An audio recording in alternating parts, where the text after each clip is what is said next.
नमस्कार। बड़ी खबर टिहरी गढ़वाल से बताते चलें। मुख्यमंत्री ने टिहरी में आपदा राहत शिविर राजकीय इंटर कॉलेज बिनखाल में प्रभावितों से बातचीत कर उनका हालचाल जाना।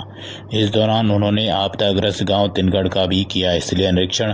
पीड़ितों की समस्याओं के त्वरित निराकरण के दिए निर्देश। मुख्यमंत्री ने कहा कि आपदा की इस घड़ी में भारत सरकार एवं राज्य सरकार प्रभावितों के साथ खड़ी है। उन्होंने मंगलवार को टिहरी के अस्थायी राहत शिविर राजकीय इंटर कॉलेज बिनखाल में प्रभावितों हेतु की गई व्यवस्थाओं का जायजा लिया। उन्होंने राहत शिविर में बच्चों, गर्भवती महिलाओं, बुजुर्गों, विकलांगों के लिए भी उचित व्यवस्था करने के निर्देश दिए। इस दौरान मुख्यमंत्री ने आपदा राहत शिविर में आपदा प्रभावितों से मिलकर उनका हालचाल जाना तथा उनकी समस्याएं सुनी। मुख्यमंत्री ने कहा कि उनके द्वारा आपदा के दिन से ही लगातार स्थिति की जानकारी प्राप्त की जा रही है। उन्होंने आपदा में हुई जनहानि पर गहरा शोक संवेदना व्यक्त करते हुए दिवंगत आत्माओं की शांति तथा पीड़ित परिवार को इस दुख की घड़ी को सहन करने की शक्ति प्रदान करने की कामना की। मुख्यमंत्री ने कहा कि उत्तराखंड की भौगोलिक परिस्थितियों के कारण प्राकृतिक आपदाएं हमेशा चुनौतियां बनकर आती है। इससे पूर्व तैयारी के साथ साथ आपदा के समय सजगता और सतर्कता से कम समय में आपदा पर काबू पाना जरूरी होता है, जिसका परिचय टिहरी जिला प्रशासन ने दिखाया है। उन्होंने पीड़ितों को त्वरित राहत प्रदान करने की जिला प्रशासन के प्रयासों की भी सराहना की।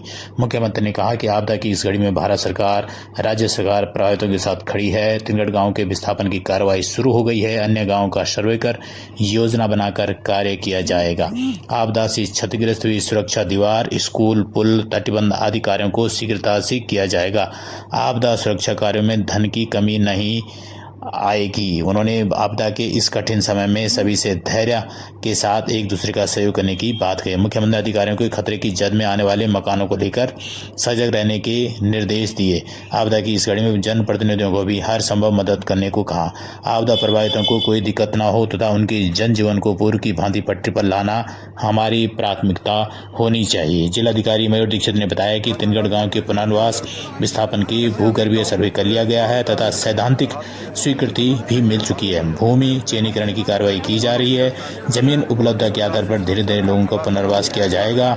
जिलाधिकारी ने बताया कि ग्राम कोट के 28 परिवारों के विस्थापन की कार्रवाई गतिमान है। तिनगढ़ की लगभग 100 पशुओं हेतु एक अस्थायी गौशाला का चयनीकरण कर लिया गया।